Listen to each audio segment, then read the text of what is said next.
Greetings to say you. I'm James J. Sakino. Okay, we're going to be talking about, of course, what's going on over there in Russia and Ukraine, the geopolitical landscape, what's behind all this stuff. And we're just going to be talking about all kind of good stuff here today. I'm just waiting for doing this. This is a live show. I'm basically waiting here for some people to get in because they all got to get their notification, hopefully one day, that we're doing a live show here. I'm James J. Sakino. Normally, I will be over there on 6CO News Talk doing my show, but because of I don't even understand what it really happened. For whatever reason, I have been put on ice by YouTube over there on 6CO News Talk for like 7 days. And it has to do with a video that I made having to do with what everybody else is reporting. Everybody and their mothers are reporting this. Put the same kind of images that I put. I put no bodies, no dead people, no dead cats, no dead dogs. Nothing that will offend or affect anybody, nobody in this entire planet. You will have to be some psycho nut to think that will affect you. Nobody. And it was the images that the BBC and the CNNs and all these all these people around the world are putting out the same images. They pretty much, and it's not even copyright images. They're basically images from a war zone. Who knows who made them. So I put them out, and whammo! They say, oh no, you're going to be now. You get a strike, and now you're going to be suspended for 7 days. And of course, they give you the vague answers. See, I even protested it, and what I got back from them is so vague, it's so pathetic. It's all BS. So anyway, we'll leave it alone. I'm over here on Say You Now Broadcasting, and this may be the new broadcast studio or the new broadcast channel for a lot of stuff that I've been saying for like 5 years over there on 6CO News Talk. 6CO News Talk, for the most part, has been destroyed. All right, they have destroyed that. They have, you could say, carpet bomb 6CO News Talk. All right, and they basically have an algorithm over 6CO News Talk that it will not get more than between 300 to 600 views. That's it. No matter what, I could probably put Joe Blow in the White House running around naked, sucking on lollipops, and on a tricycle, and it wouldn't get past between 300 and 600 views. And that's the way it is. They have really messed that up. So we're going to be talking today about what is going on here with the, and this one probably will do, they probably do the same thing to this one. It's just a matter of time. Because when it's commies go all the way. They just go all the way. They go for broke. They don't want the truth out in any factional form or shape, no matter what you do. So we're going to be talking about what is the situation developing there in Russia, and the situation in Ukraine. And here's what I believe is going on right now. The socialist communist media, the same one that basically has been BSing you with the medicine and the disease for more than 2 years, the same ones that basically turned their face the other way when Joe Blow got into the White House through the White House window. The same ones that are behind ignoring the inflation and saying that the economy of the United States is doing so great when in fact it's not. It's like the same ones that call for Russian collusion against Donald Trump. These same bastards, this same media right now, this same media wants you to. I'm talking about the same players, the exact same players. They want you to believe that Russia, in some insane way, is losing over there in Ukraine. That's a bunch of bull. All right. If Russia is losing their war in Ukraine, why is it they're getting closer and closer to Kiev, and why is it they're beginning to surround that major city? Wouldn't you think if they're losing the war, they wouldn't be nowhere near Kiev? They wouldn't be already troops are in the outskirts of Kiev. Already there are reports that Russian troops already are outside Kiev. All right. If they were losing the war, why are they there? All right. And then every time a Russian over there steps on hits his foot against a stone or something, right now, right away you see the socialist communist media. Oh, another Russian has been lost in Ukraine. Well, what do you know? It's like they're running a propaganda. One of these propaganda. You see one of these Japanese movie where you see the lady talking. I forgot her name. There's a name of a very famous lady. The Japanese used to use Tokyo something. I think her name was, and she was just running propaganda 24/7. This is basically what they have begun and they become. Look, I really feel bad for a lot of Americans who don't understand the history of Ukraine. They don't understand what's been going on in Ukraine for quite a while now, and still are in self-denial that there is a global movement for to bring about a one world government. And it's not a one world government is not a conspiracy. You got to get off this. You got to get off the train. You got to get off the bandwagon to think the global you can say elitists are not right now trying to put it together a world government. It is something they talked about. You can hear it in speeches from Bush, from Obama, from other people. You can hear all these speeches how they talk about a new world order, a new yeah, a new world. You could say, and on and on. They bring this up, and it's the new world order is as real as you and me. It is real. It is very real. All right, and it's something they have been trying to do. And as you can see, what happened in the last 2 years, this is basically them behind all this stuff. All right, they may have actually destroyed many more than what you think it is on this little event that they pulled in the last 2 years. All right, and now you can see this war breaking out, and they're scared to death of losing their grasp and this whole idea of the new world order. So they're scared to death what Russia is put on the table, and Russia can unravel their entire plan to bring about a one world order. All right, and this is what, matter of fact, this is what Russia is doing. All right, so right now they're basically turning all their cannons, all their guns against Russia. And it's a non-stop, massive amount of propaganda to the point where Europe is actually banning and removing Russian TV of any kind of communications that gives the Russian side or the Russian narrative as being removed from Europe. So the people of Europe will only have one-sided narrative, and they can't hear both sides of the story. And because why are they doing that? Because it scares them to death. All right, they do not want people knowing the truth of what has happened in Ukraine and and how a puppet government a couple of years ago, the globalists overthrew that government and put a puppet government in place in Ukraine to become the middlemen that were going to manipulate oil prices and at the same time threaten to basically shut the Russian oil and gas that was coming through Ukraine at any time, blackmailing Russia. You can see just really trying to bankrupt Russia. I've told you guys many times that there is a history between Russia and Ukraine. I mean, yeah, well, there's a history between Russia, not Russia and Ukraine, a history between Russia and the globalists going back about 100 years. And I explained to you what happened in World War One, World War Two, and how that was tied to. And if you guys that are beginning to hear this word globalist or the one world order, you think that this is something that it only got started in maybe a couple of, decades ago. No, it's been around right now. It's been ongoing and it's really gotten big. It's been ongoing for a very long time. People can go and trace it back probably into the Middle Ages. Okay, fine. You want to go back that far, fine. But I'm talking about in the modern world, or you could say in our country. You could say it's been ongoing. They really got going around 100 years ago. All right, and this is why you see that in the back of our dollar bill it says the new world order or the new it's like this says the new world order, and the back of the dollar bill it says it in lead. All right, but here's the thing.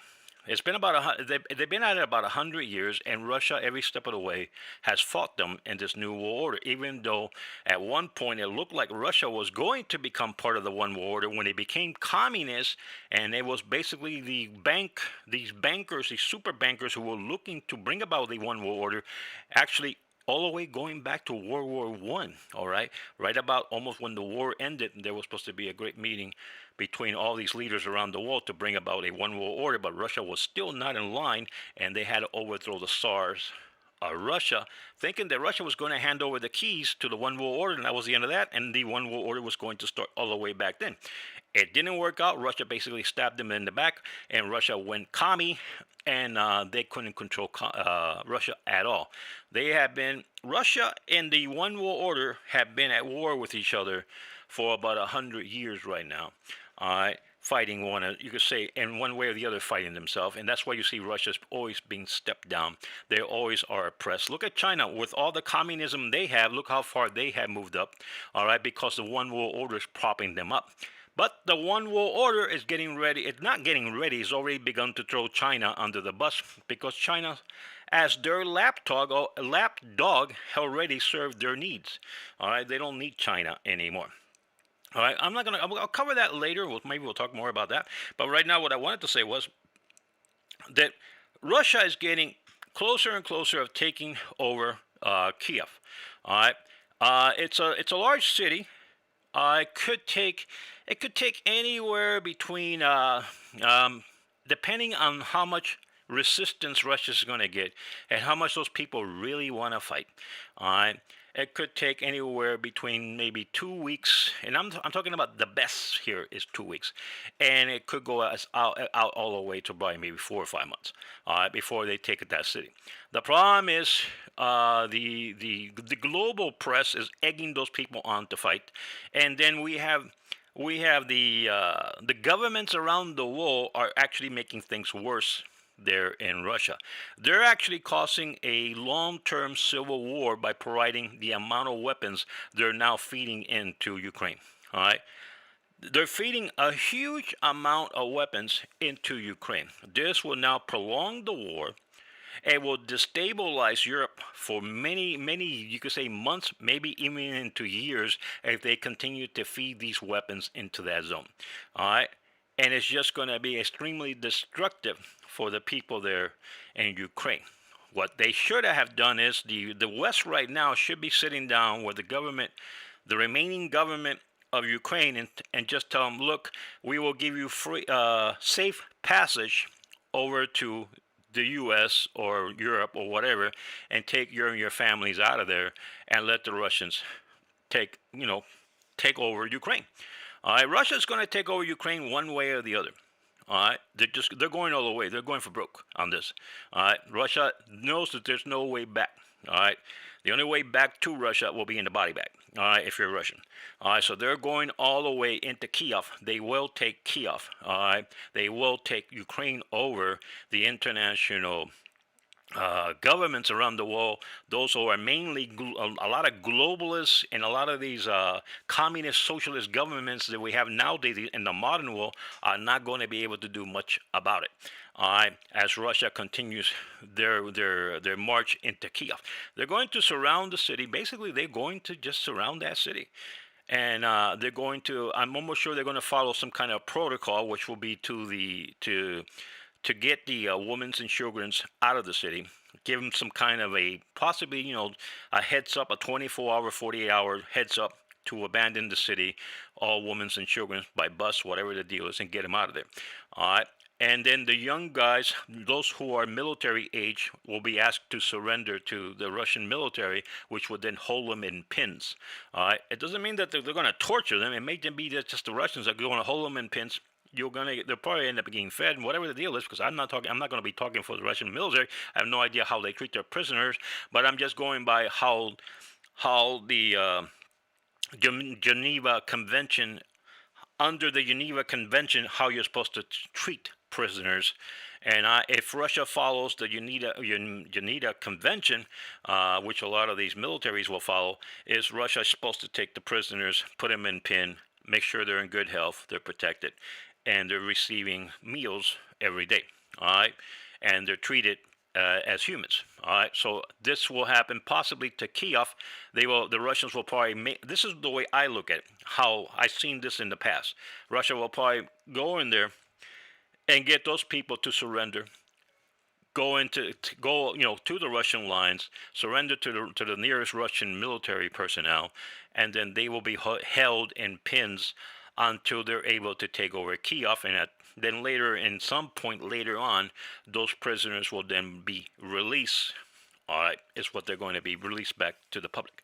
All right, but for the hardcore fighters that they have been brainwashed to fight for communist socialism and fascism there in Kiev, they will probably end up dying. It will make it harder for Russia. Russia will lose a lot more troops there.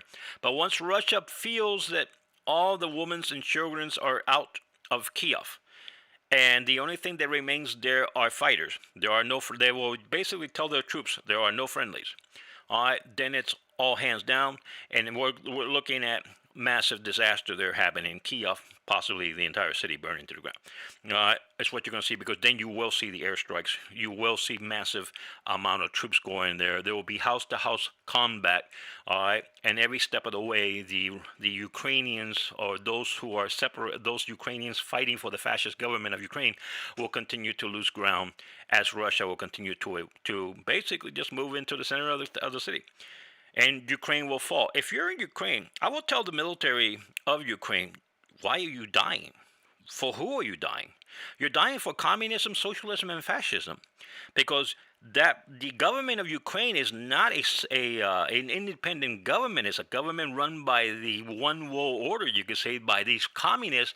Okay, these big giant corporations, these extreme rich people who basically have overthrown that government to be put in a puppet government to become the middlemen who will then set the prices for that fuel coming out of Russia into Europe. You're basically fighting for them and dying for them. They are not going to be there side by side. George Soros is not going to sit there side by side with Ukrainian military fighting for them. No, George Soros is going to be sitting at home enjoying a steak, filet mignon, and eating all he wants to with everything that he wants to do, along with all these other globalists. All right, they overthrew that government. All right, none of those people that overthrew that government are going to be there in Kiev dying. But you guys who have been brainwashed, okay, by the socialist communist media and the people there, the socialist communists who are in charge of Ukraine right now, the puppets, all right, who are basically the strings are being pulled by these globalists, you guys are in big trouble. The best thing you do is just the hell make friends with the Russians and get out of the damn thing. Stay, survive, man. Why are you going to die there in Kiev? For what? The Russians have no other choice. They have been put into a corner. They're trying to economically destroy Russia, okay, because Russia does not accept the new world order. They do not accept going along with these globalists to become a one world government. They hate it. They don't want nothing to do with it. Putin doesn't want it. This is one of the reasons Putin has been arresting so many people over in Russia, all right? Those people who are trying to undermine the Russian government, Putin has been trying to, basically has been arresting them and throwing them out of the country. All right, and it's all the same players all the time, the same organizations, same foundations, same a-holes. All right, the same ones going on globally doing the same stuff. All right, now what's going to happen there? What's happening right now in Kiev is, as these reports come out of Ukraine, it's these propaganda reports saying that Russia is somehow losing the war. You got to make sense of this. If Russia is losing the war, then there will be a retreat. That means Russia will be starting to retreat or would pause their movements of troops, logically, right? If you're losing a war, you're going up against a force that is causing you mass casualty. All right, you're losing massive amount of equipment. You're basically now see yourself losing the war. What's your next step? Either you're going to pause the line, you're going to hold the line, or you're going to retreat. None of that is happening right now in Ukraine. The Russian forces continue to advance towards Kiev. Okay, and everything in their way is just a speed bump for them right now. So the socialist communist media in the same report, if you actually watch some of the reports that some of the socialist communist media is putting out, you have to laugh. You'll end up laughing. Because in the first report they'll give you, oh, Russia is beginning to lose the war in Kiev with massive casualty. And then 5 seconds later, or a minute later, they're telling you, Russia continues to advance in Kiev. What the? What's a contradiction, man? You mean to tell me they're losing all these people, but they're advancing in Kiev? What is it? It's because they're lying. It's the same people that fed you for more than 2 years, been feeding you a propaganda on the medicine and on the cure of what's been happening globally with this disease, you could say. All right? All right, it's a saying once. It's a saying once working for the globalists. It's a mouthpiece for the globalists, and they can't even hide the fact that Russia is actually advancing in Kiev and are actually winning that war in Kiev. That's it. All right. I mean, not in Kiev, in Ukraine, and they're advancing in the major city of Kiev. They're actually getting closer. They're actually beginning to surround that city. All right. What the people of Kiev should do is the fighting people, the people that are going to do the fighting, don't fight the Russians. All right, it's not your war.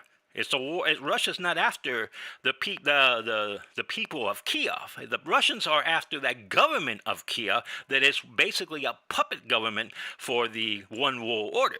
All right. Why are Americans siding with the one world order? Why do we have so uneducated Americans in the United States that don't understand what the new world order and don't even realize what has happened in the last 2 years with this one world order and what they have done to the world's population? What is wrong with you people? Can't you stop, watching TV or watching soap opera, whatever the heck you're doing? These series on TV and whatever. Get out of this stuff for a little bit and start thinking about what you're actually saying here, or what you're thinking about. They got to start thinking about these people have to start thinking about what is happening, people. All right, and what's happening in the United States and in other countries where people are siding with the one world order. When you are against what Russia's doing, you're basically siding with the one world order. This is not the Soviet Union. This is not what if it would have been this. If we would have gone back to the 80s, the 70s, and maybe even parts of the 90s, very early 90s, and I would have been back then, and so the Soviet Union would have had, let's say, invaded Poland, I would have sided with Poland. I would have said America has to do something about defending Poland, because that was the Soviet Union. That was the Communist Party. You could say the hardcore Communist Party back then. You could say, all right, that's what the Soviet Union was. But from the 1990s, you could say the mid 1990s to now, Russia has been trying to change, or they're trying to get rid of all communism in their country. They want to keep their sovereign country. The ones from that point until now that has gained extreme powers have been these globalists who are censoring the living yang out of you, who are stopping the free press from reporting whatever they want to report, who are taking your freedom every day, who possibly have unleashed what you see out there in the last 2 years. They are the ones responsible possibly for unleashing this, working with the Chinese. All right. And they have brought about destruction. They're the ones planning for your enslavement. All right, they're the ones who are basically trying to get everybody in this world digitized and put them, you could say, and make sure that they're able to know exactly where everybody is at any time. They're the ones dismantling governments around the world. They're the ones destroying democracy throughout the entire world. They're the ones bringing in fascism, dictatorship, and bringing in all this hate into the entire world, making the world an extreme dark place. They're the ones behind it, and yet millions of Americans, or maybe not millions, but you could at least say hundreds of thousands of Americans are actually standing there supporting this stupid war, saying that Ukraine has to be protected because they're brainwashed, not realizing you're supporting the bad guys. All right? This is not the same Russia if it was going back 30, 40 years ago. This is a different type of Russia. This is a Russia that's fighting for the sovereignty of their country, a Russia which they have kept their boot on their necks, okay, trying to destroy Russia. It is sad what's happening, people, but it is happening there. All right? Hang on one second. I actually haven't seen my buffering. Maybe my buffering is messed up. No, my buffering is good. Okay, hang on one second. For you people that normally see me over there on 60 News Talk, I'm over here now on saysayu.com. Well, that's the new stuff that we got here. The new site that we have here on YouTube. Normally I'll be over there on 60 News Talk, but I'm here now. People need to look. The people around the world need to unite in some ways. The people, not the globalists, not the politicians, the people. And we have to understand that there's a handful of people around the entire world that want to basically bring about this one world government. And countries like Russia and other countries are going to fight them. And we're not going to like these wars. We're not going to like the wars triggered by the globalists. Okay, we're not going to like it. The globalists will trigger the war and then use propaganda to make themselves look like the heroes when in fact they're not. Okay, when in fact they're the ones trying to enslave us. It is the globalists who are trying to enslave this entire world's population into a one world order that does not benefit the humanity in any form or shape. A one world order designed to bring down the population of the entire world and bring about the entire enslavement of the world's population that they will control, and you will have no opportunity to even move up in life, be successful, have the things you want. As a matter of fact, they're going to take away everything that you have, and you, like they say, like they're actually saying, you will own nothing. You'll be nobody. You'll be nothing. You'll end up like North Korea. This is the way they're actually trying to get humanity, is to end up something like North Korea, where the men's were pretty much the same clothes. They basically have, in North Korea, this is not a joke. In North Korea, the men's have like two hairstyles they're allowed to have. The women's have, I believe, was four hairstyles they're allowed to have, and they're only allowed to wear about 3 to 4 different type of clothing, and the men's are only allowed to wear like 2 different type of clothing. That's it. That's a fact in North Korea. I'm not making this up. Go look it up yourself. All right. This is what the New World Order has installed for the world's population. The reduction of the world's population possibly by 2/3 or even more. All right. And they already have begun to do that. All right. I think we're going to be finding out the horror of what they have done to us in the last 2 years. We're going to find out that as time goes on here in the next couple of years, the horrors they did to us. And then they're going to come out and they're going to say that they had nothing to do with it, when in fact they had everything to do with it. And they're going to blame some of those people that they had as puppets, you could say. They're going to blame them, and those are the ones that are going to be hanging, all right, but why they, again, get away with it without being prosecuted. All right, but the horrors of what they have done to the human race is going to come out in about 2 years. It will happen. It is coming. It's coming out already, as it is. So it's already every day increasing. You can see more and more of this stuff is increasing, what they have done to us in the last 2 years. All right. Now what they're trying to do is they're trying to put countries, big super countries like Russia, who want to be independent, who want to have their own sovereignty, they want to destroy them. The Chinese are next on the dinner plate. So the globalists are setting up the Chinese right now. The globalists, in one way, are egging on the Chinese to take on Taiwan. So then they can impose massive, massive, massive restriction on China. All right? So they can bankrupt China. All right, the globalists, they don't know. The globalists use the Chinese as their lapdog. That was the lapdog of the globalists. They used the Chinese to do all their dirty dealing. They used the Chinese to undermine governments around the world, and they used the Chinese to basically dirty a whole bunch of politicians, which then the globalists control. Okay. The globalists are done with the Chinese. Once Joe Blow got into the White House, the globalists were done with the Chinese. Now the globalists are basically taking the Chinese and throwing them under the bus. You know, here's one thing. If it wasn't for China putting all those people that they have in China, and the people that stand against the Chinese government or say something against the Chinese government, they put them in these prisons, all right? Or they harvest their organs, or they're killing all those Uyghurs. All right, if China wasn't doing that, if China was actually paying attention more to their people and protecting their people, all right, and China was looking to become, you could say, a country that will allow free elections and a form of free government, all right, I will be in support of China. All right. China, I have family members who are Chinese, who were born in China, all right, and they ran away from communism. Communism is just the reason that China has been so successful You could say in the last around 50 years, you could say, but really, they really have taken off more like in the last 20 years is when they really have really, whoosh, 20, 30 years is when they really have taken off. All right. It's because of the globalists. They basically propping up China, and they have been using China as their lapdog to do all their dirty dealings throughout the entire world. All right. But why do you see China's economic now falling? Why you see companies in China getting away from China and going to other countries like India, Pakistan, and all these other countries around the world, and Taiwan and Thailand? All these companies are leaving China. All right, it's because the globalists are done with the Chinese. They're finished, done. All right. What the globalists want to do now is set up China.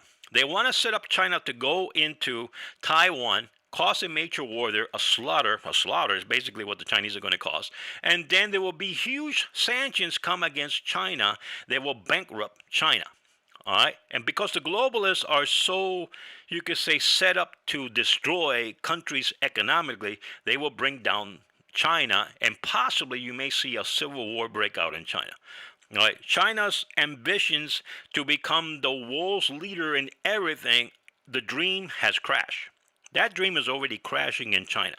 All right. The Communist Party doesn't realize how they will use, because they are the Communist Party. That is the reason the globalists went in there, is because everything that China had to offer for the globalists, a one-party system, which was extremely attractive to. I'm talking about at the very beginning of China. You could say before this, the globalists started to make China.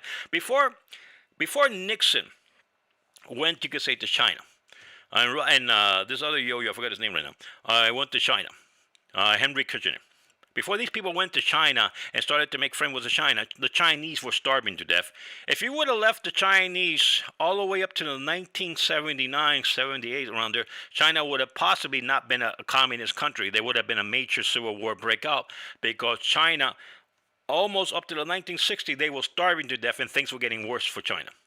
Along came the globalists. They seen China as perfect ground, okay, for them to set up shop with China. All right, they were, in some ways, people even say that China was overthrown, that Mao Zedong was put in there by the globalists, in some ways, you could say. And that could be true, as they tried to take over a major, but for several years, that didn't work out for the globalists too good. They had to destroy the country. All right, and that's what communists does. And then they came in there, the globalists came back into China to rebuild China. All right. And then to take American industries and industries from Europe and everywhere and ship them to China, while they then started to bankrupt and take away the industries of the U.S. and all these other European countries. And this is basically what they did for all that time. And then build up a government, military-wise, super government, all right. And it was very attractive to the globalists, because it's a government that they had a handle on, that they could control as a one-party government, not a 2 or 3-party government, and they could control that government and build up that government.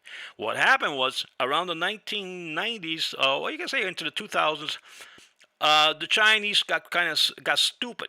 All right, they started to make their own super banks, and the super banks is the territory of the Illuminatis, the globalists. All right, they're the ones who have the super banks. They use them as predatory lending machines, is what they use these super banks. All right, the IMF, the World Bank, this is all predatory lending banks. All right, this is the way they control other countries. They basically destroy the economies of other countries, and then they come in with their super high interest lending, and they take over the countries and the governments. And this is the game that they have been playing for decades. Okay, the Chinese decided to take a page off of that, and they were going to become the world's lenders, all right, by putting up super banks. At that point in time, I told a lot of people at that point in time that they were going to go after China for putting up those banks. The globalists were not going to stand by and watch the IMF and the World Bank lose customers to China. And this is exactly what they have done from that point to now. So China right now, and China was never has been part of the planning for the one world order. That's never been part of their planning. All right, the whole idea of the one world order has always been to use China as a lapdog, and at the right time to remove China. All right, when the right time came, they were going to destroy China. All right. They also thought that they were able to control Russia at any time, because Russia's they basically, Here's what the globalists did. They basically destroys Russia's economics. Okay, where Russia would manufacture different things in Russia and try to export it to other parts of the world, but the globalists wouldn't open the doors to exporters or Russian exporters or Russian goods. All right, keeping the doors closed for Russian goods and only allowing one thing that the globalists needed, and that's oil, gas, and fuel. You can see this is what the globalists need for their machine. All right, and that was the only thing they were going to allow Russia to really export out of the country and allow Russia to make a little bit of money. What the problem with the globalists is they thought that Putin was only going to be there for a couple, you could say a couple of years. They didn't know he was going to be there a couple of decades. All right, and that Putin was, and they thought, I guess they might have thought at one time that Putin was going to come in and join with the globalists. Hey, Blue Six, you finally found the channel, Blue Six, man. Where I'm back, I'm over here on Say You, Blue Six. Yeah, we're out here, man. Yeah, we can see where the funny thing is, yesterday I had about 13 people out here, and look at today, one person. Maybe they caught up with this channel. But I'm gonna keep on talking because we have to record this. Um, Going back to the situation with Putin. Putin was they thought at one time that they were going to have a handle on Putin, but I think what happened is Putin basically jumped ship on them and says, I don't want nothing to do with the one world order.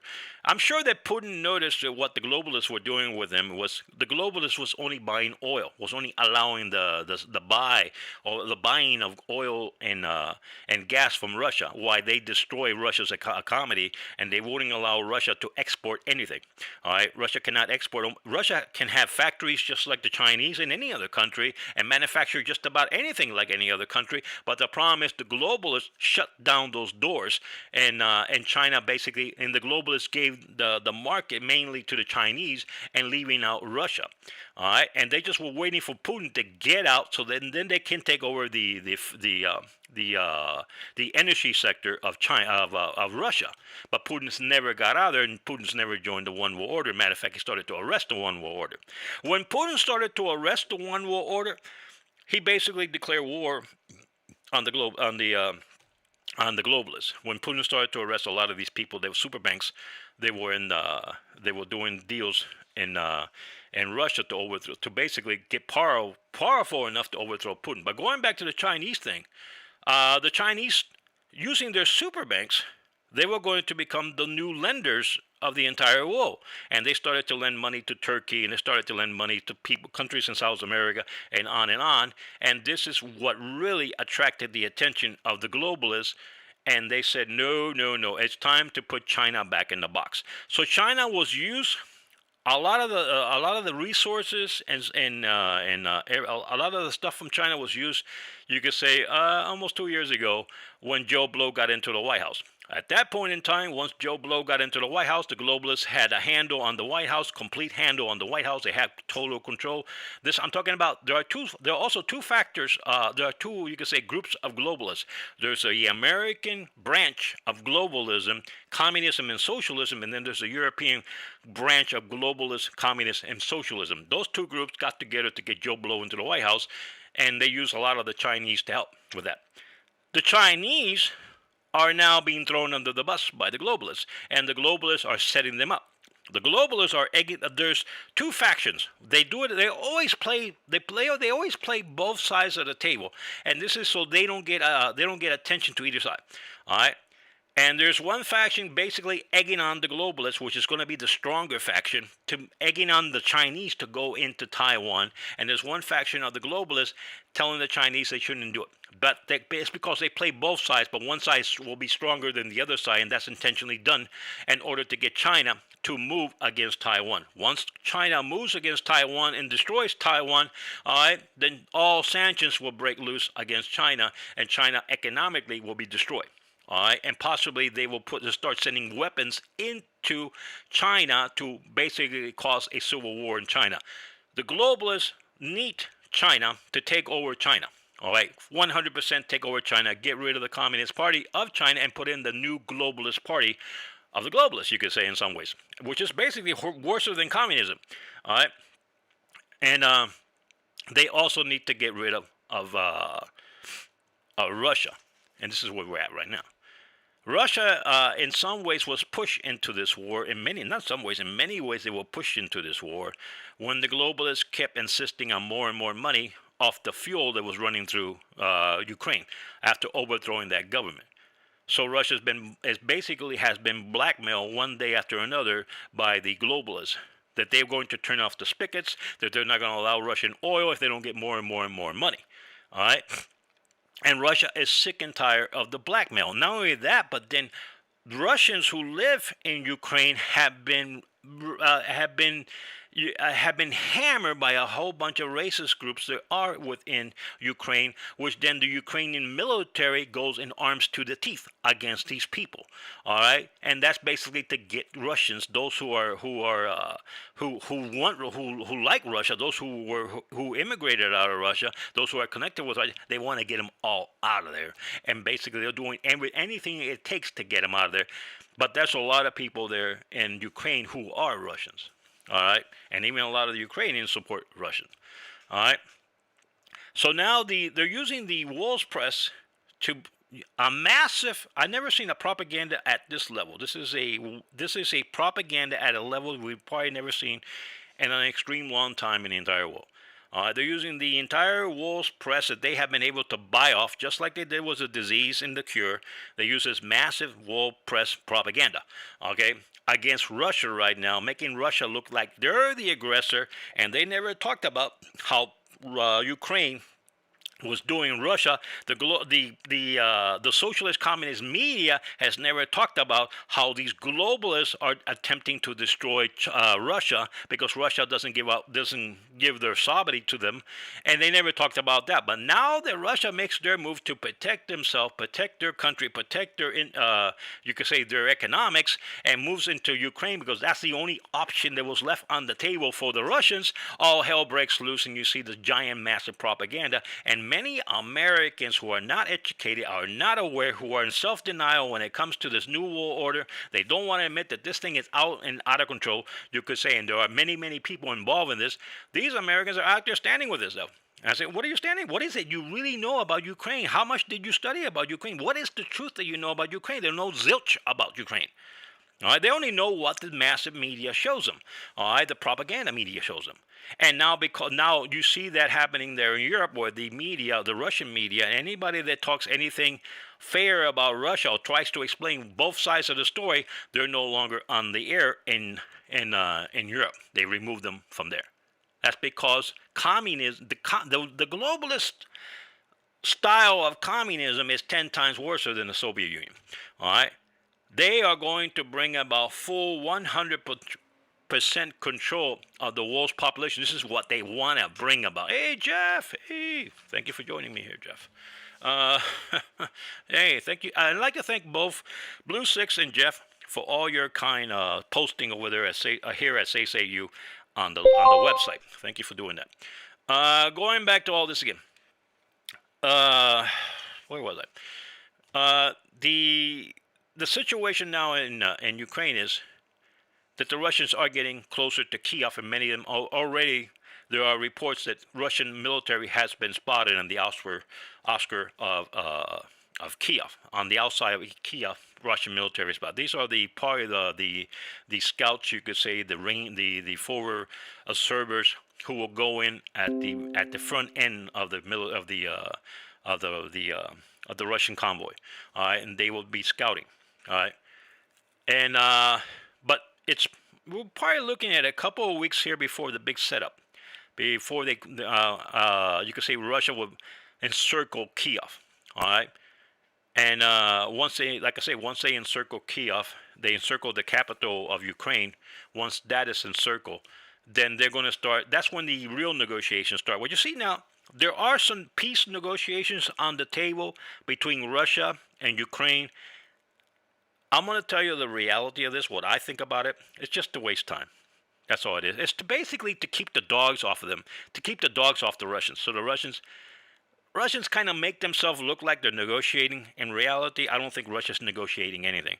I think it has a plan. The plan is to go and take over Ukraine 100% and get rid of these these communist, socialist, Nazis, fascists, you could say, that they have in Ukraine. Get rid of them and basically get them out of the country, one way or the other.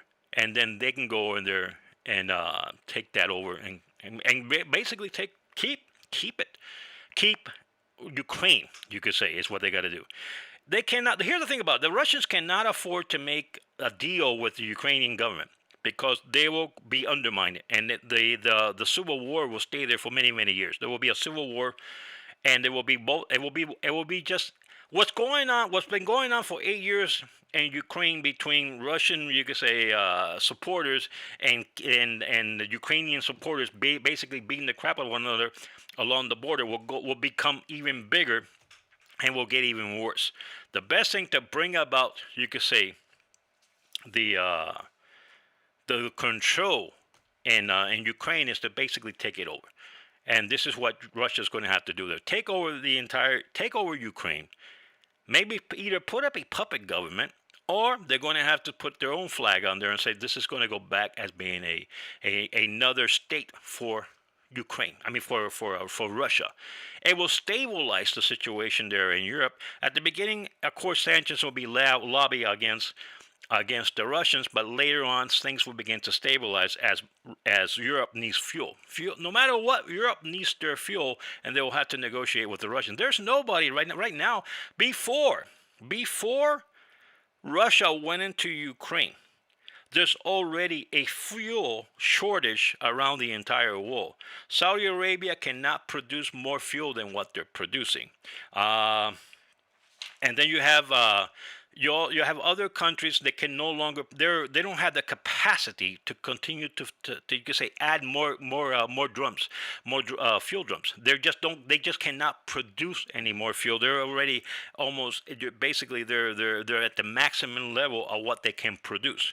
And there is and if you take away the Russian fuel right now out of the market, if you say we're not going to buy no Russian fuel and we take that out, Europe's prices of fuel will probably triple, is what they're going to do. All right, it will basically demolish the economics of Europe if you do that. All right. The Chinese are going to be the ones, and kind of in some ways it's going to benefit the Chinese because Russia's going to start selling them a lot of this fuel that they're not selling over to Ukraine. I mean to Europe is going to end up moving to China, and it will help out the Chinese who are strapped right now for energy because of their stupidity with Australia. China about a couple of years ago went you could say in an economic war was Australia, and they shot themselves in the foot by not not importing coal from Australia, and Australia then cut off some of their imports. And China for about 3 years now, China has been suffering big times energy wise. All right, a lot of their power plants that depend on coal to produce electricity are no longer working because they cannot get enough coal from Australia. Okay, but this may actually help the Chinese because now the fuel that was going, they will have to convert those burning coal plants to fuel burning coal plants and buy the fuel from Russia, which will now have a lot of fuel. If the European Union stops buying fuel from the Russians. Already, Margles from Germany, she said that she was not going to certify that North 2 pipeline that runs from Russia into Germany. She was not going to certify allowing that pipeline to open up. So already you see the prices in Germany. The fuel prices that were bad already to begin with are now getting worse in Germany. Our fuel prices are going to go to the moon too, as this continues to happen. Because Russia, around the last 10 years, Russia has become a huge player when it comes to fuel. All right, so they're now filling in. They're right now. If you take out Russia, it's almost like pulling Saudi Arabia out. They're the second largest producer of fuel. Can you imagine? You basically say, "Well, we're not going to buy none of your fuel. You're going to shoot." It's a perfect plan for the globalists. By saying we're not going to buy Russian fuel, it will throw the world's economy. It will throw it into a nightmare. All right, where is the people going to pay for fuel to go to work? How are you going to be able to run your factory without fuel? The price of electricity is going to go through the moon. All right, This is a design plan by the globalists in some ways, and Russia's kind of walking into that. Here's the thing. Here's why they don't want the globalists don't want them taking over Ukraine. Why they are trying their best to stop Russia from taking over Ukraine. It's because if Russia makes it into Ukraine, all those other countries along the border of Ukraine that lead into Europe will be able to start negotiating their own prices with Russia for fuel. All right, and they will bypass the European Union. All right, and they will basically there will be a lot of you could say black markets going on along that border where the governments of those such as Poland may say to the European Union, "Oh, we're not buying no fuel from Russia," but in reality they're buying fuel from Russia. Because if they want to stay, if they want to keep their economy going there in Poland, if they want to keep their fuel prices level, they're going to have to buy fuel from Russia. It's not going to come from the Middle East because it's just going to be too damn expensive. All right. So even though right now you're seeing the reports coming out of on the mainstream media, you could say, or the communist news, they're putting out reports saying that Poland is sending Su-29s or whatever the deal is, or MiG-29s, and to help out Ukraine. That's just a bunch of propaganda being put out. All right. In the long run, if Russia does take over Ukraine, Poland will have to negotiate with Russia with fuel. Romania will have to negotiate with Russia with fuel, and all these other countries along that border will start negotiating with Russia with fuel. They're not going to pay the high price European fuel. All right. Because Europe will then the those who control the energy sector in Europe, which are the globalists, are going to try to bring fuel from Saudi Arabia, from other countries, and possibly even Iran, because this is one of the biggest hurries they have is to make the deal with Iran, so then Iran can start supplying Europe with fuel. All right, and of course they already put their nice little contracts in the works there, and they're all going to be making billions of dollars. All right, this is one of the This is one of the things why they're in such a hurry to deal with Iran.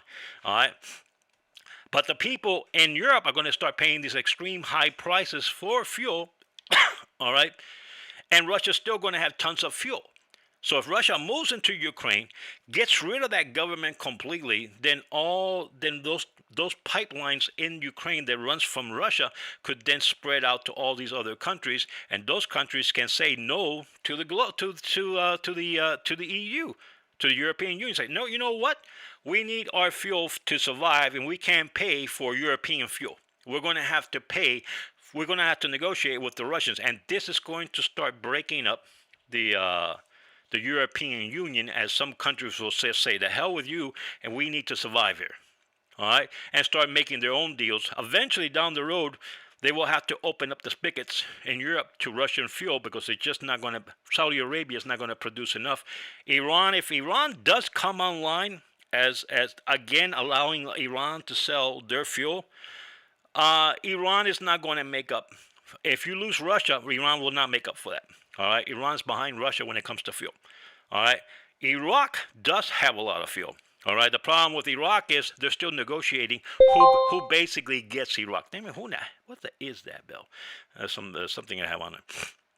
Iraq does have a lot of fuel, but Iraq right now is being kind of held back on reserve by the globalists, and they're still debating on who gets what there in Iraq, because we're basically dividing up Iraq to see who gets what, and all the same billionaires are involved there in Iraq before they take their boot off the neck of the Iraqis and allow the Iraqis to once again produce fuel. One of the reasons that Iraq is not producing fuel is because of the rest of the Arabic world that doesn't want Iraq producing fuel, because it will lower the price of fuel for Saudi Arabia and these other countries, and will bring down their prices. So they don't want that. They want to be able to make their millions and millions and millions, and keep the boot on the Iraqi and keep the boots on the Iranians not to make fuel. This way they can enjoy their $100 barrels, you could say, of fuel, and possibly they're going to get up to 120, and who knows how high that's going to go.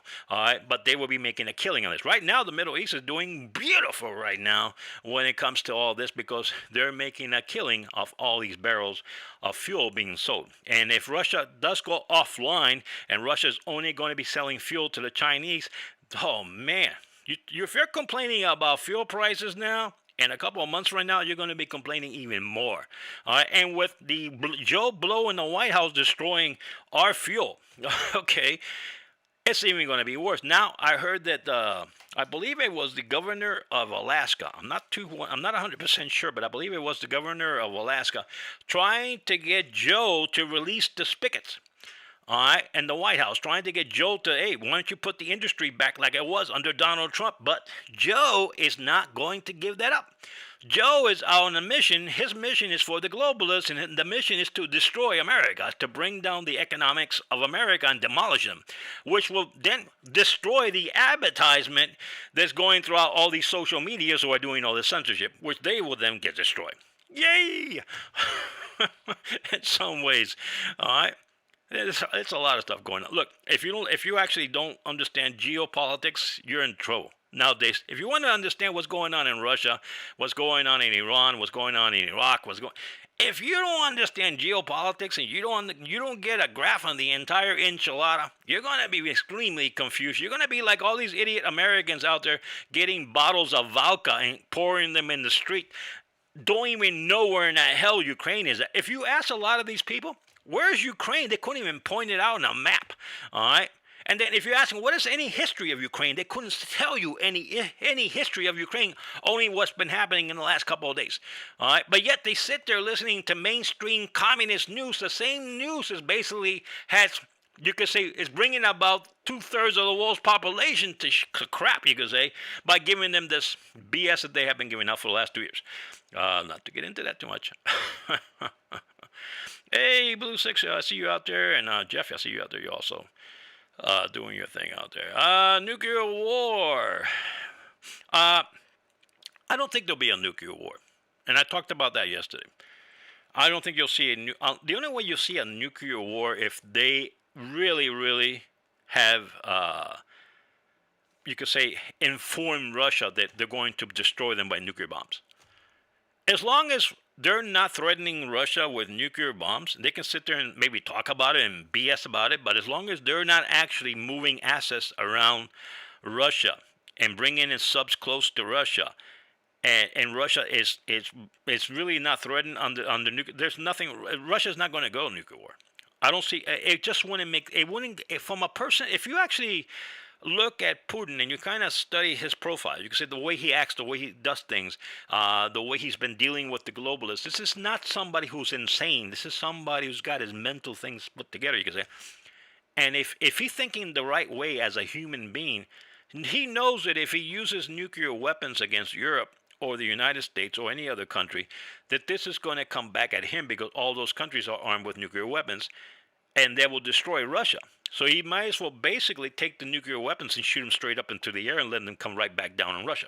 All right? That's to any country. Right now, any country with nuclear weapons attacking another country with nuclear weapons that has the delivery system to deliver those nuclear weapons, especially Russia's supposed to have those hypersonic missiles.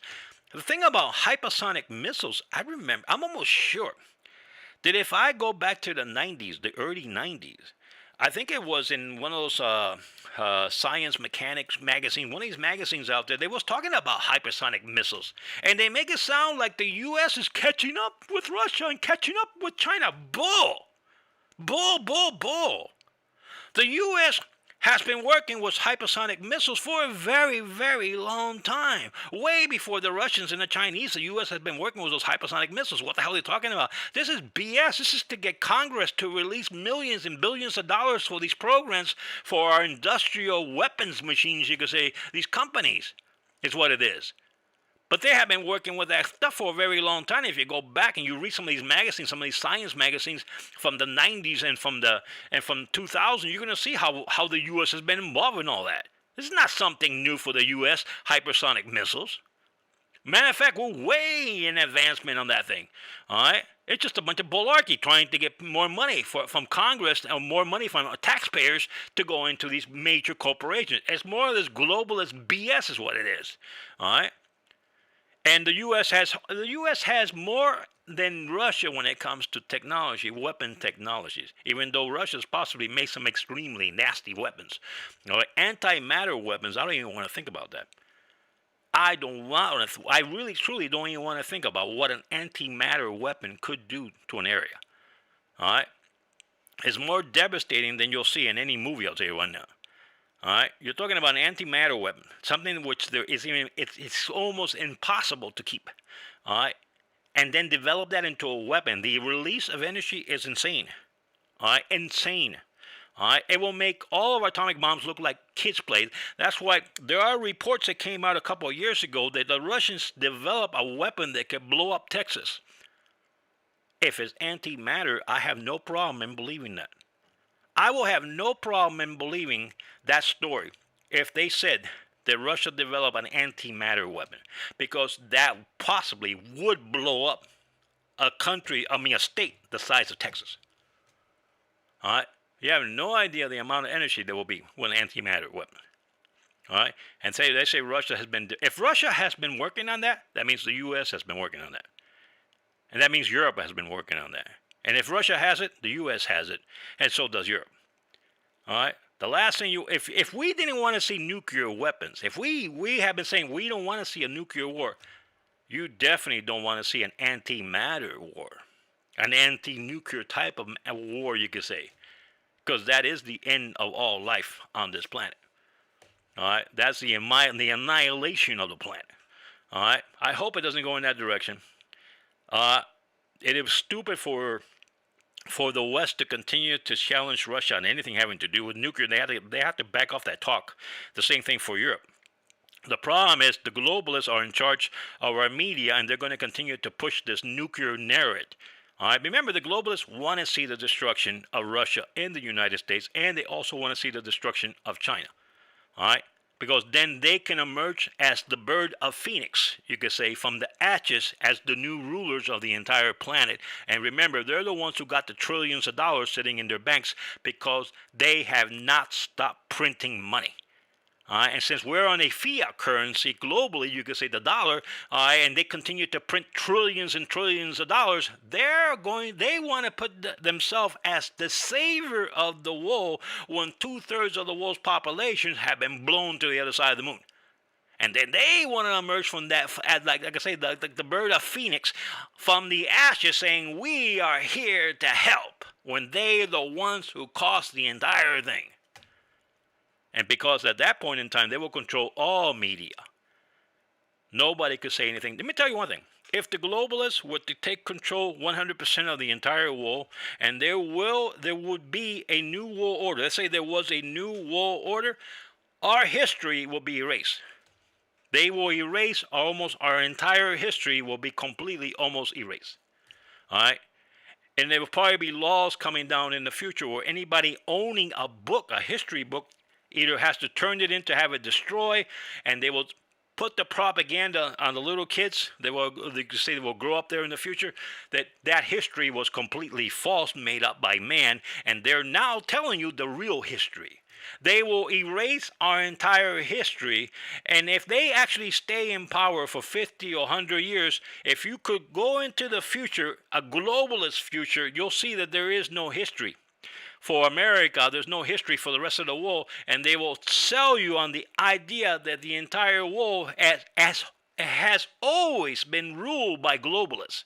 All right, and there's never been none of these wars. There never was none of this stuff happening, and the war has always been under the dictatorship or the rulership of globalism. All right. That's what they'll do. I guarantee you that's what they'll do. They will erase our entire history, all right? And they will set themselves up as always being the ruler of this world, all right? And they will also get it through everybody's head that your parents were enslaved to them and your grandparents were enslaved to them, and they were always happy being their slaves, all right? And there was a slave class on this planet that they rule over. They have been doing that in some form or shape. They've been doing that, but in the future, it will be in your face. They will be the ruling class. You could say the kings and queens, and everybody else will be the peasants who will be dying. And possibly you will have to have a special license to live over the age of 45. Anybody reaching to the age of 35, 45, well, yeah, you have to go and put yourself in one of those pods that they have. They invented a death pod. I don't know if you guys know about that. A death pod that you go in there and you sit there. It looks like a small little car. You sit there. It looks like it's a comfortable thing. You close the glass. They invest. I think it was Canada. Somebody in Canada invested, or some other country that invested. They invented that, and you die. And this is something they're going to be doing for all of us. You're not going to live, let's say, up to 50, 75 years old. No, you're going to have a time limit on what you're going to live. Once you meet their needs, that's it. You're out of here. They will live on, who knows, maybe to 200 years because all the genetics that they're involved in and trying to, you could say, expand aging. All right. For them, they will probably live a long time. But you're dead probably after 35. You're going to have a license to live longer than you're dead. And then you will be accepted to. You'll be trained from the time you're a little kid. You'll be brainwashed to believe that this is a good thing, that you're going to die. When you're 35 years old, you have to go to this area where you end up basically taking care of yourself. All right? They're going to do that, people. And they're going to change this entire... I've already told you, people out there, for those who are maybe listening to this video later on, I told you that I had a vision. It was basically a download from God. And I asked the question, what happens if there is no rapture, if the rapture never takes place? And then God, for a couple of days, showed me a download of what will happen under a world with a one world government. And it was disastrous. And that was part of it. Where you will have a time limit on death. You will not be able to marry somebody just like that if you want to get married with them. That will only be under special circumstances that you will be allowed to marry and appropriate with somebody. Most of all birth will be controlled by the state. All right, the state will be the one controlling. The educational system that we have now globally will not be the same in the future. It will be completely changed if there was no rapture. All right, the entire educational system will be changed. What you're going to have is basically kids will be tested, their IQs and their DNA will be tested, and they determining on what information they get back at that point in time from their supercomputers, as they say, very advanced quantum computers, will then assign them a work, what type of work they're going to be doing. All right, and that's what if they say that the supercomputer decides that you're going to be a janitor. All right. Then you are going to go to school to learn to be a janitor, not to learn science. You're not going to go to school to learn mathematics. You're not going to go to school. No, you're going to learn to be a janitor, period. From the time you're a little kid all the way until you actually get the job as a janitor. And if the supercomputers decide that this person with this DNA or belonging to this family can now become a CEO of a company, then you will go to school to learn to be a CEO of a company. All right. There's not going to be the schools that we see nowadays, the way you see it nowadays, where you have all this curriculum, all this mixed up science, math, reading, all this stuff. No, that stuff is going to all change in the future. All right. And there will be people, they will be actually trained from the time they're little to accept pedophilia. Okay. That's what they're going to be. They're going to be parts of these groups under that condition. Hang on one second. I had to do something. Just give me 1 second here. Okay, put back on that. All right, let me go back on there. Where was it? All right, so that will be what's going to happen. That's down the road. I'm not. Maybe one day I'll sit there and talk more about this. Right now, I'm talking about Ukraine. I kind of got away from that. At the rate Russia's moving right now, and this giant convoy that's heading towards Kiev. And with the reports coming out of Ukraine from non-socialist communist media, from other media sources, they already are saying there are Russians coming up to the border of Kiev, you could say to the city, getting close up on the outside of the city. All right, you could see if they don't fight, if the brainwashed people of Kiev, those guys who are military age, don't fight the Russians and basically surrender to the Russians, I will say you'll be around. You end up probably living there in Ukraine for a very long time into you because you end up going back to work having a life. For those who fight, will probably die against the Russians. All right. Once Russia decides that there are no friendlies inside Kiev, and they have evacuated as many women and as many kids out of Kiev, the only thing left in Kiev will be non-friendlies. They will say there is no friendlies in Kiev, and then the slaughter will really begin. What you're going to see now, possibly when the Russians do surround Kiev, you may see a media blackout. Okay, where the Russians will cut off the media. Not only you see, here's the thing: the globalists are going to want to be inside Kiev. All right, the globalists are going to want to show everything that happens in Kiev to make it look like the Russians were these murderers. All right, everything is, of course, it's a giant propaganda against the Russians. The Russians know that. So what you might see is the arrests of a lot of these medias, or they will be taken out of there, or their equipment will be destroyed before they can even get it out of there. All right, and these satellites that they're using to communicate with their medias in the West and in Europe, you might see where the Russians will scramble that and use possibly special equipment to scramble those communications. So nothing can get out of Kiev, and the communication systems will be cut off. All right, because the globalists are not going.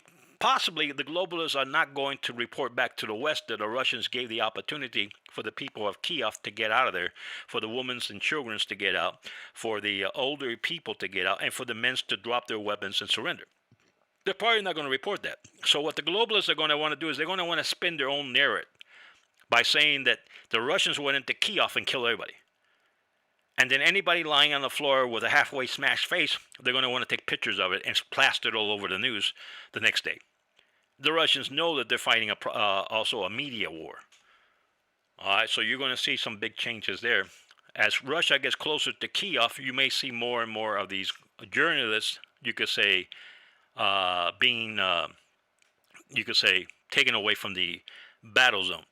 And because of what Europe has done against Russia, their media, Russia will use that as a perfect excuse to take out their media groups out of the battle zone. All right. So the Russians like RT and other Russian news sources are being banned from Europe. So now Russia, it kind of plays into the hands of the Russians, because now the Russians will say, okay, now get everybody from the BBC, get everybody from CNN, get everybody from all these newscasters, get them all and arrest them. Because if we cannot broadcast into Europe or other countries, then they're not going to broadcast. But in some ways, it works in favor of Russia, because this is what they want to do. All right, so you'll see possibly the media. When you see the media not reporting too much of what's going on, how close these people are to Kiev, all right, and all they're doing is basically showing the footage from about a week ago. That's it, over and over, and they're not showing you new footage. It's because the Russians are in Kiev. They're already inside the border of Kiev and possibly making their move. And then what the globalists will do, knowing that they cannot no longer get any live feed from Kiev, or they can no longer get any photos or whatever, they will try to recycle their old videos and their old stuff, and they'll try to recycle that, all right, when in reality it's a whole different ball game on the ground. All right, so the Russians could make their, I think, at the rate things are progressing right now, Russia could possibly be in Kiev, okay, surrounding Kiev, and maybe have the whole city surrounded within the next 1 to 3 weeks. And I will give it maybe even 2 weeks, where they have the entire city surrounded.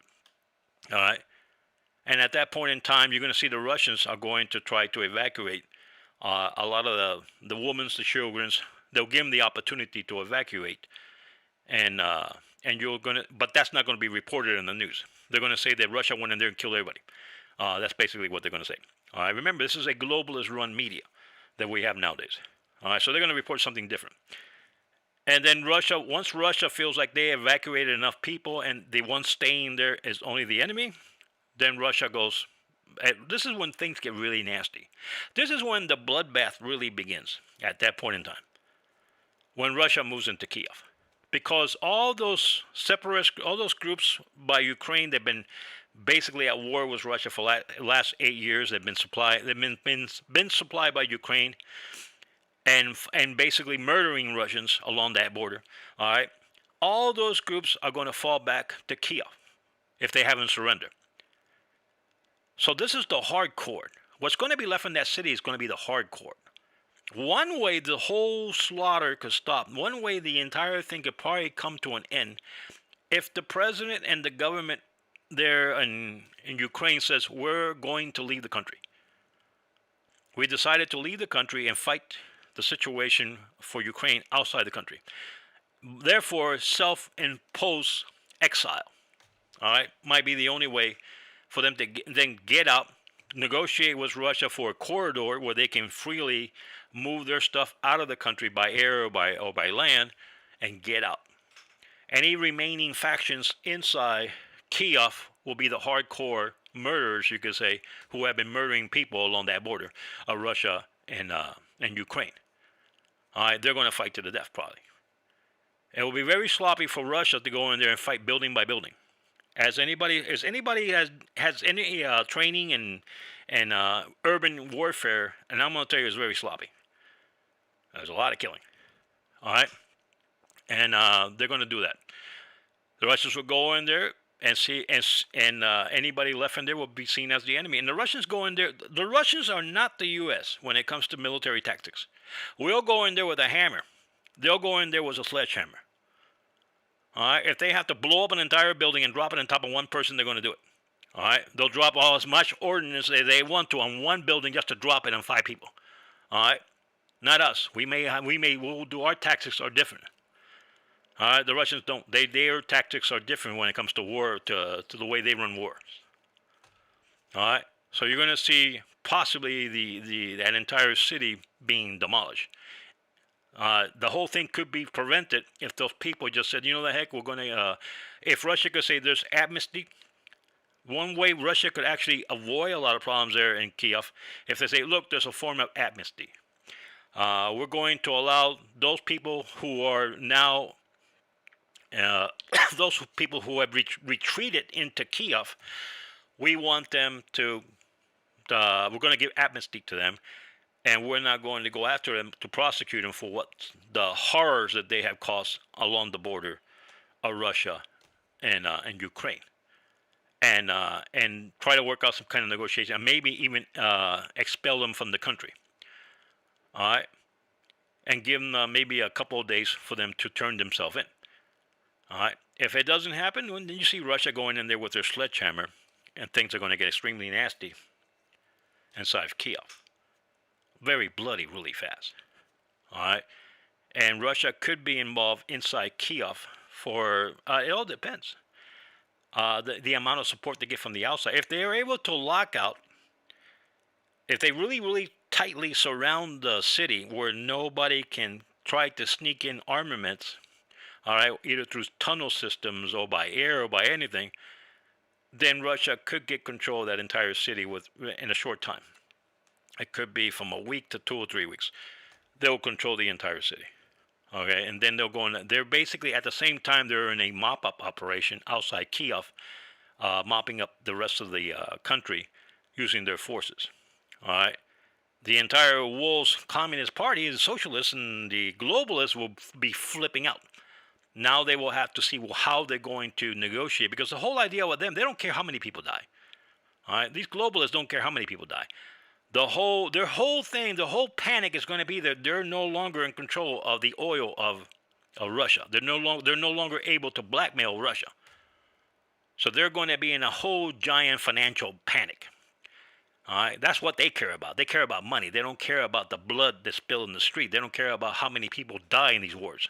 They only care about. They have been setting up these wars on and off for years, for decades and decades and decades. All right. So they're going to end up receiving 2 black eyes, the globalists. All right? And Russia can then negotiate straight with these other countries in Europe. And they're going to put pressure on those other countries not to negotiate with Russia. But eventually, sooner or later, they're going to have to negotiate with them. Russia would not move their troops into Kiev if they haven't made contingency plans, you could say, knowing that the new world order was going to make a move on them, or the globalists were going to make a move on them once they went into Ukraine. All right, so they have plans already, and I think a lot of these plans include China. And now already China has told Russia that they're going to continue to buy wheat from China because they were trying the globalists and these communists you see over there in Europe are trying to get all the countries in Europe not to buy nothing from Russia. And the Chinese said, we'll buy all the wheat you have. And the Chinese are going to buy fuel, cheaper price from China, from Russia. And the Chinese are going to buy any food that Russia sells. They're going to buy it. The food, instead of going to Europe, will go to China. China is very strapped for food right now. China is one of the reasons we have high food prices in the United States. It's because of China. They're putting their own lands in the United States. They're buying land in the United States, and they're registering it in a way where it's hard to track them. And a lot of that food is ending up in China. It's not ending up in the U.S. market. All right. So we're growing food for China because China is very strapped for food. The situation in Russia will open more food for China. Instead of that food going exported to Europe, it will be a lot of that food will be rerouted to China. The problem with the Chinese is they take advantage of the situation. They're not going to want to pay what the Europeans pay for their food. They're going to want to pay possibly 2/3 less. All right, and well, Russia, I think, is ready to bite the big one on this one, ready to wait Europe out, because as Europe doesn't get no fuel and no food from Russia and other stuff that they're buying from Russia, they don't no longer get it. The prices go up in Europe. It will start to increase prices in Europe, and we don't have the capability in the United States to start sending our food to Europe. Okay, when we are already strapped for food, and a lot of the Chinese are already buying our food. So it creates a pickle for Europe, all right, where they're caught in a pickle. As you guys know anything about baseball, all right, they're caught between starving to death or going with Russia. They'll have to renegotiate with Russia, and I can see what Russia will do. Russia will probably egg them on for a couple of years that they're going to negotiate with a new government there, or they're going to probably try to put a new type of government in Ukraine as Russia controls Ukraine. And this could go on for years, all right, until maybe people just forget about it and just say the hell with it. Russia owns Ukraine, all right, and that will be one of the games that Russia will play, all right, and they will negotiate for everything. Every time they want them at the negotiation table, Russia will want to have something in return, and more sanctions will be lifted. Poland will suffer in a major way if they cut off all these pipelines from Russia. So will many of these countries along the border of Ukraine. They will suffer. Their fuel prices will go through the moon. All right, but they will have to negotiate. Sooner or later, they will have to negotiate with Russia. All right, and if I know the next step will be by the globalist intelligence web, you could say. Their next step will be to go and start causing problems in Ukraine. Possibly a guerrilla warfare type of deal in Ukraine, where they arm groups inside Ukraine to do terrorist acts inside Ukraine once the Russians take over. All right, but I think Russia will be ready for that. I believe Russia might end up being ready for that, knowing that's basically it's something out of the books. That will come next for Ukraine. They may have that for a couple of years in Ukraine, where you have IEDs. You have terrorist attack in Ukraine. All people calling themselves freedom fighters for Ukraine or something along those lines. When in reality, it's just them. It's just mercenaries working for the globalists destabilizing Ukraine. All right. So you'll probably see a couple of years of that going down the road. All right. Until maybe they just give up. They say enough is enough. The globalists are going to move their attention over to Iran. All right, and then they're going to try to sell the idea to the Iranian, to the European. The globalists are going to try to sell their idea to the European globalists are going to start to sell their ideas to their citizens. They need to negotiate with Iran in order to get to fuel that they no longer are getting from Russia. The problem is the price of fuel in Europe is not going to go down. It's going to go. If it goes down, it'll be very little, because the globalists are going to use the discount coming from Iran for the fuel, and they're going to fill in their bank accounts with that money, and they'll still give pretty much the same amount of price to the citizens of Europe. So they still end up making almost the same amount of money. All right. But the fuel, here's what's going to happen with fuel. Oil is oil, and fuel is fuel, and is needed around the entire world.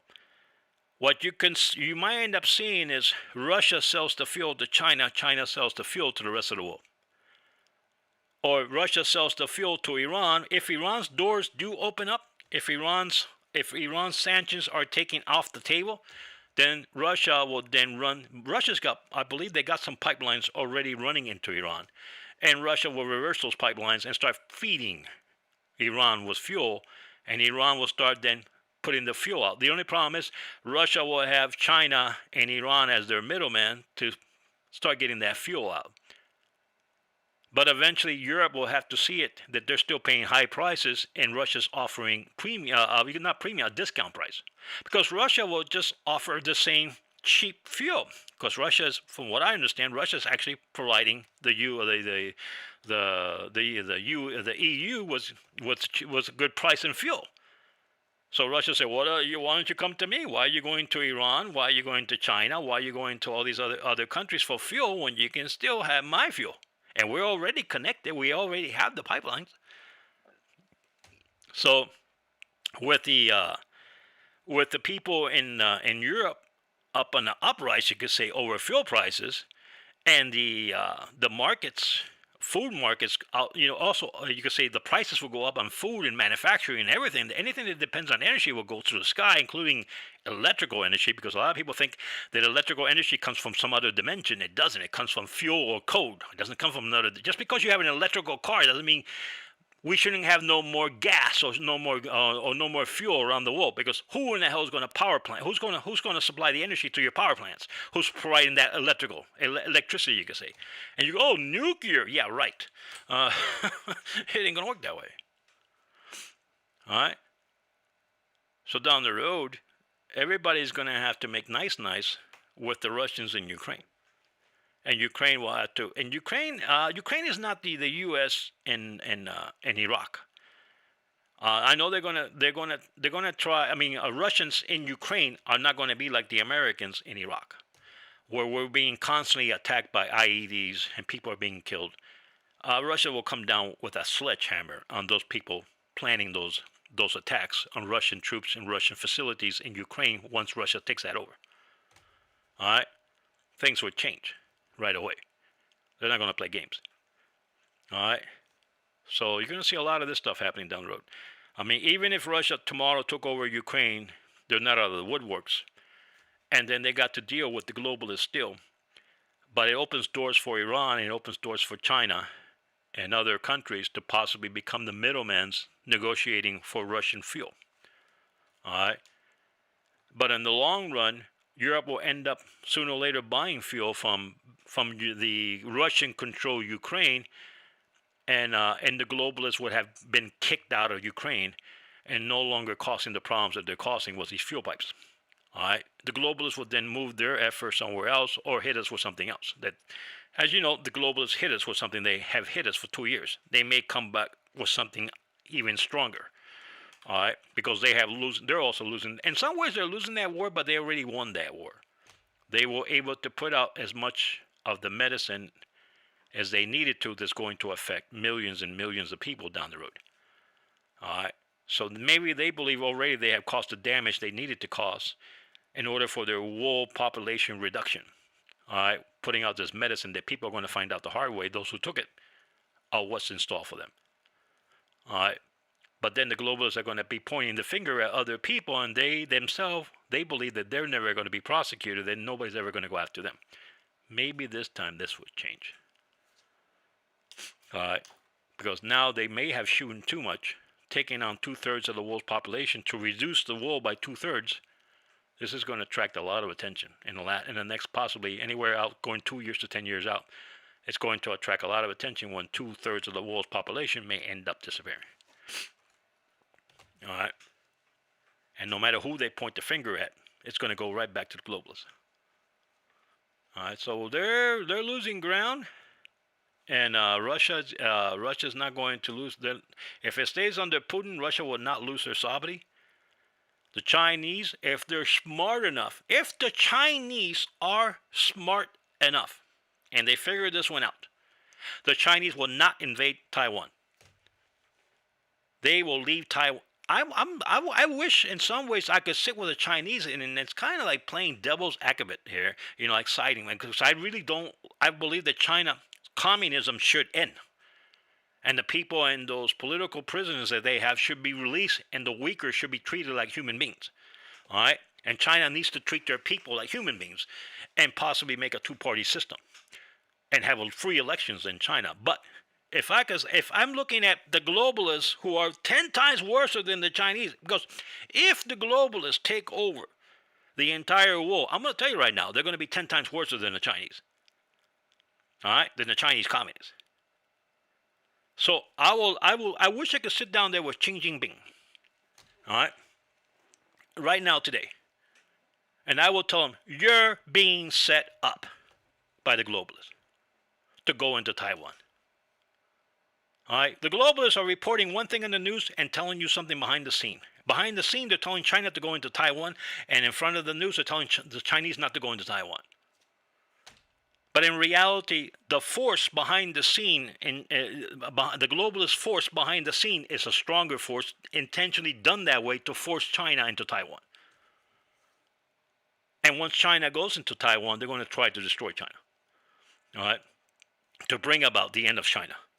And then put in a puppet government into China that answers 100% to the globalists. Because the Chinese are no longer answering to the globalists. The Chinese betrayed the globalists several years ago when they started to put those super banks and start doing predatory lending.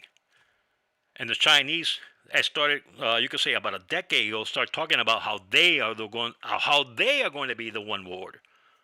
And from that point in time, they have shot themselves in the foot with the globalists, and the globalists have been setting them up from that point in time. The globalists used them all the way up to the elections that we had in the United States, where they used the Chinese. And once they used them to that point, then you see Joe Blow from the White House throwing the Chinese under the bus. They're no longer needed. The money from China is no longer needed in the U.S.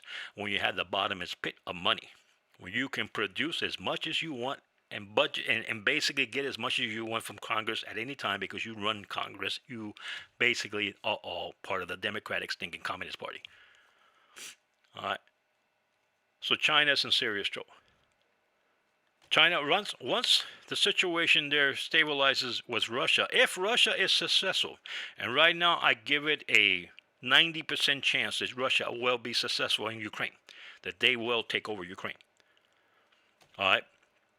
If Russia is successful, then the globalists will turn their attention to China and try to get China to go into Taiwan. The globalists are going to now possibly hold off in the war that they wanted in the Middle East, of trying to get Iran to attack Saudi Arabia, and trying to get Iran to go into Israel, attack Israel, and attack all U.S. interests in Europe. I mean, in the Middle East. They may end up holding that off, because once they lose control of the fuel from Russia, they may not want to shoot themselves in the foot by having a major war in the Middle East, which will leave the entire world dry of all fuel, including destroying their economy, the globalist economy, destroying their business, destroying them. Because they're still going to need fuel. So you may see where the globalists make their move. They get away from Russia, and they will continue to negotiate with Russia, whatever BS is coming out of it. But in reality, they can't do much about Russia once Russia takes over Ukraine. All right? And then they'll move their focus to the Middle East, but it's possibly not to start a war in the Middle East, but to create some kind of a peace in the Middle East, and to find a way to take those sanctions away from Iran, so then the globalists can become the middlemen in those oil deals of Iran and fuel that Europe will desperately need because of the problems that they have with Russia. All right, so you see the globalists moving their more attention to the Middle East, but possibly not for a war in the Middle East, but for the reversal, the stabilization, to stabilize the Middle East for now, until they find another way to overthrow Russia. Because it's not going to stop right there. It's not going to stop with that whole thing. If the globalists can work out a deal there with the Iranians and release all that fuel to the wall, that fuel a lot of it ends up going to Europe, but the globalists have not stopped there with their ideas of taking over the Middle East. They will have to find another way to undermine Russia. And you may see a whole brand new disease coming our way in order to do that, if you know what I mean. All right, so there's more stuff here coming up. All right, the globalists ain't going to stop. The only way the globalists are going to stop if you actually put 6 feet under, if you put them 6 feet under. And there's too many people out there who are just not doing it. People like Russia could have actually dealt with the globalists in a whole different ballgame. Russia could have actually knocked on each other's doors and actually sent them a really nasty message. All right, but Russia didn't do that. Russia went back to the thinking, or Putin went back to the thinking of the Soviet Union, where they deal with things with a hammer. And Russia had the special forces and has all the people they need to deal with the globalists face to face. And actually don't put their troops and don't put their personnel in this danger that they have put in them by going into Ukraine. But Russia's, I guess their way of thinking is, the only way they can actually think right is by going back to the old style of invasion. Since when have we seen this massive invasion, you can say, what Russia's done there in Europe for a long time. But that's the way they think they can be successful. They probably would have been better off if they would have done things in a different way and just gone and knock on the doors of all these globalists and deal with them in a personal basis, if you know what I mean. And you would have not had slaughter, and you would have not had that kill, and you would have not have been killed, and none of this stuff would have happened, and you would have still got Ukraine, and you still would have had peace and all this on. But this is just the old way of doing business, you could say, what Russia's done, and they feel that this is the only way they're going to be successful. I guess everybody's got their own idea on how to be politically successful for their country. All right. There could have been other ways to do it. All right. The globalists are not going to go away. Their kids and the generations that follow these globalists are going to double down on what their efforts, just like they've been doing for the last 100 years. The grandparents of these globalists and the great-grandfathers of these globalists, all started out with the idea of a one world order, and no matter what, they're going to try to make it. And this is why they have all these secret societies. In order to conduct their secret society, their blackmails, their rituals that they're mainly Satanism is what they are. Many of them are involved in. All right? And this whole idea about bringing up a one world government. But they're not just going to stop there because Russia stopped them there in Ukraine. They're going to move their attention to other places. They're still going to be focused in bringing down China, and they're still going to be focused in bringing down Russia.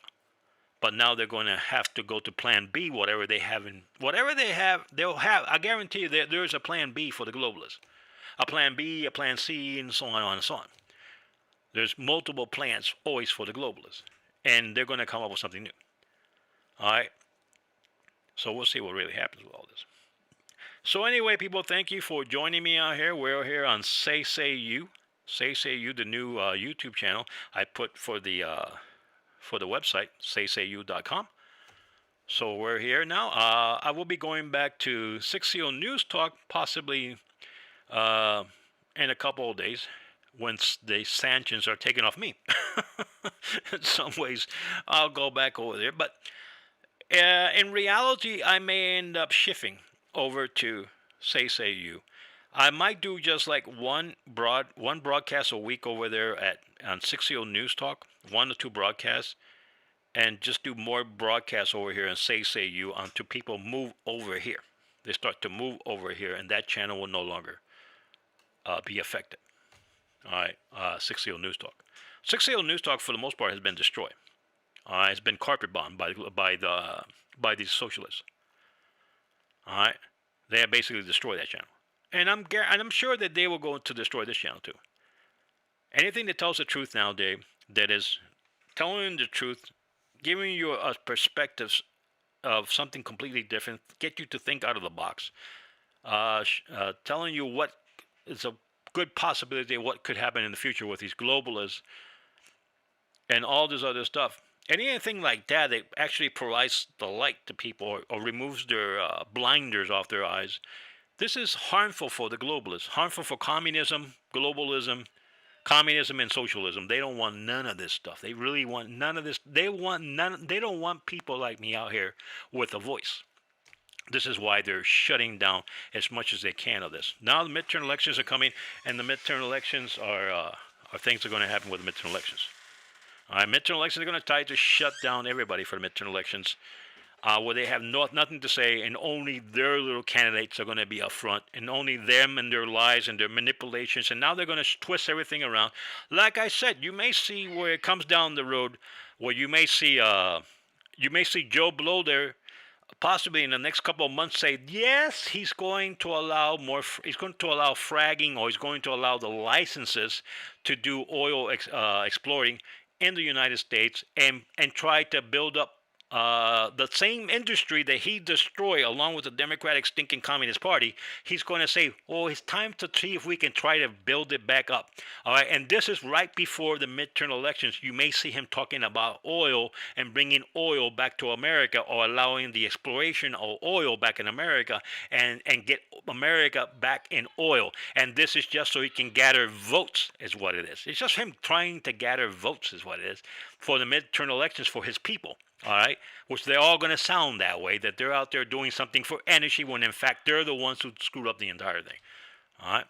So anyway, this is what I got to say, and love you all. Thank you guys for your support. Continue to pass these videos and pass them out. We'll talk more about that possibly in the near future. So I'm going to see if I come back here maybe tomorrow, or I'm not sure, but if I come out here this entire week. Developments in Ukraine are moving extremely fast, so I will see what I can do coming out here. And like I said, just right now is the only place that I'm airing. Possibly in the future, what you may see is the only videos you may see will be on not six, on saysayu.com. That will be I'm thinking of putting my own video platform on there, where it's only broadcast there on a daily show, only on that site. Period. Nobody telling me what I can and can't say, just me on there doing my broadcast, and it's being fed by my own system onto there as a live stream. Okay, that's expensive. I looked up one that I really, really like that has chat. It has the chat. It has the broadcasting, where you can do the broadcasting. And it has everything that I need, but that one's like $87 a month. All right, I'm talking about for a good one, for really with that will have everything that you're looking for, and you can do your broadcast on there, and it's easy to put into place into say you. But that's down the road. If I get enough supporters on Patreon, and all these supporters, hopefully enough supporters, then I could say $87 I could afford, and put the platform only there, where there will be a live show possibly every single day, a couple of hours of live show every single day, only on that platform on saysayu.com, and that's it, nowhere else. And it will be directly from me to that platform. But the problem is I need a middle company providing me the software and providing me the servers for that, to do that live broadcast. Right now I could do it in some ways, but it's not going to work out the same way, and there's a lot of problems with bandwidth and a whole bunch of other stuff. So it's like that. There's one that's cheaper. It's like $19, but it doesn't have chat. There's no chat to it. There's no, on that one, the other one I'm talking about, will have a way to monetize it. It will have a way also, I think, for like people to make donations, and it has chat, so it benefits me to have that on there, to get that going like that. But that's like I said, that's around $87 a month. I don't have the money for that. So anyway, we'll see what happens. Please continue to donate to Say You and 60 News Talk. It's all tied into one. Donate, same company, same me, you could say, and donate to support this channel as much as you can. And we'll see how things move on here. Blue Six was saying radio. I don't, radio. I tried radio one time, and I was going to put radio back, and I could put radio, live radio right now on Say You. All right. And I could, the thing is, it's also not cheap. It's not going to be cheap on that radio. It's also going to cost money for the radio to put it on there. But I could do that. What I and the thing about I had a company that could provide me with the radios where I will do live radio broadcasting, and I could schedule the shows also on there like a regular radio station and do music. All right, where I will have the license for the music, where it's like already once you pay for your feeds there on that company, you have a license to play the music. All right. That they basically negotiate with the music makers, and you're paying for a feed for to play the music. I'll be able to play all kind of music on there when I'm not there live. Do a live show like a radio show, you could say, and have scheduled shows of other programs being played on there 24/7. That's something that I thought about, and I was thinking about it last time to do it. And I had a trial. I was running the trial to see how it worked, but it's just support people. When I don't see people like when I only see two or three people showing up or listening to that, because I could tell how many people are listening to me once I run the live show, and I see one person, two persons listening to me. It's not, and it takes a couple of thousands of people to listen, or 1,000 people to listen, in order to make enough money for donations to keep it going. All right, because only out of 1,000 people, maybe only 4 or 5 people will actually donate. All right, those are the ones that donate. Those are the ones who can pay for the system. All right, so when you have only a couple of people, it's gonna be a drain on me economically, who don't have a job. I don't have a job. All right, I'm unemployed, and I don't have the money to put it. I don't have the money to say I'm gonna pay for the radio station. If I found somebody out there that said, "Look, we're gonna pay for the entire radio package for an entire year. We'll pay for it the entire year. We're going to pay for it." Okay, fine. Then it's different. Then I can go ahead, put the schedule, put the radio station, put the whole 9 yards, because I have a sponsor for that. But without that kind of sponsorship, it's going to be very hard to do. And this radio station that I'm talking to, the reason I like this one that I was talking about is because it does have the music, the licensed music you can put in, and so on all the good stuff it has on there. And it has the software is really good. The music you can put once you're not on the air live, you can play the music and so on, and allow the music to play on schedule, and then you can interrupt and do your live shows, and also put other shows on a loop. You can have other shows being played on there, and change the schedule every day, or every couple of days. You change the schedule, and people will be listening as they are browsing through saysayu.com. As they browse through there, and they're putting their stuff, and they're doing their commentary, and possibly putting some of the photos or video links, whatever, they can be listening to the radio station at the same time. All right. And of course the live radio station that could come up there, the live show that I could probably do 5 times a week on there, but I'll need some support for all that to get it going. So anyway, God bless you guys. Thank you guys for your support, and I will see you back.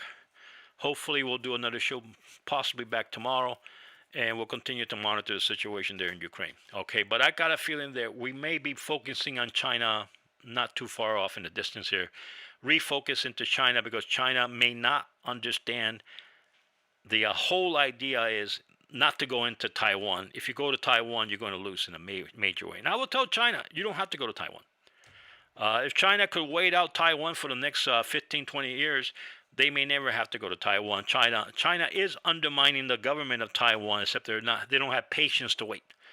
At the rate China is undermining the government in Taiwan, Taiwan themselves will end up going to China. If they could rebuild their economics in China, and China could be once again be heading for the road of as a superpower, you could say economic superpower, and the globalists were to leave it alone, the Taiwanese will fall in line with the Chinese without firing one bullet. All right, and like I said, China has been undermining the government of Taiwan. All right, but if the Chinese do make a move right now in Taiwan, it's what the globalists want, and that's to bring about the destruction of China. All right.